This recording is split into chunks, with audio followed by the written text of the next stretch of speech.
Hello, and here today on the Rusty Glove Box, what we're going to do today is we're going to put a universal fuel sender in the fuel tank.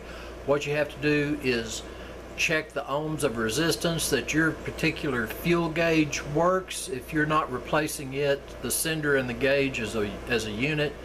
I'm going to use my factory dash gauge, so it works at 240 to 33 ohms. You have to check out which one you have and make sure you purchase the correct sending unit. But anyway, this is going to be how I installed it. Well, your sending unit's going to come in a box something like this, and the sending unit generally going to be in two pieces. This will be adjustable up and down. It has screws and slots that you can move it.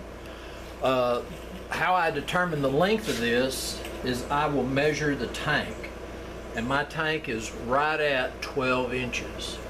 So what I want to do is I want to get the center of this right at 6 inches. So that should get it working to where it's easy to register on full or empty.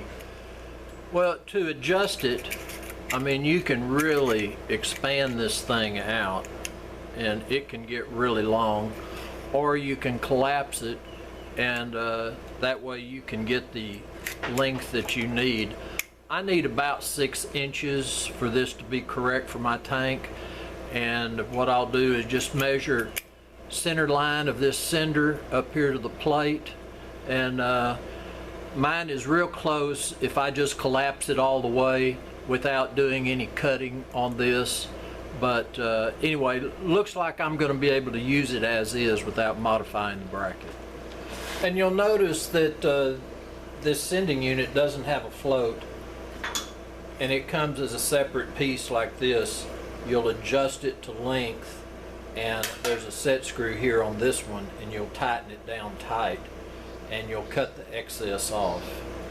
What I'll do is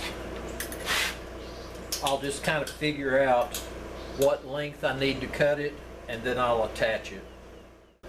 Okay, so I think I got it pretty much set the way I want it. It's going to be about that height, and I want to keep it a little off the bottom because I want to know that I got a little bit of a cushion if I should ever get it that low. And full, this float is up here. I don't think this tank will fill up past that because the filler neck is right there. Well, here I've put two marks. I put one right here on the edge, and then this is where my cutoff mark is going to be. That way when I install it, I can stop it right there and then tighten this screw down and it'll be set. Alright, well, here's my fuel sender setup, and here's the float level. I have the tube down just a little further than the float goes.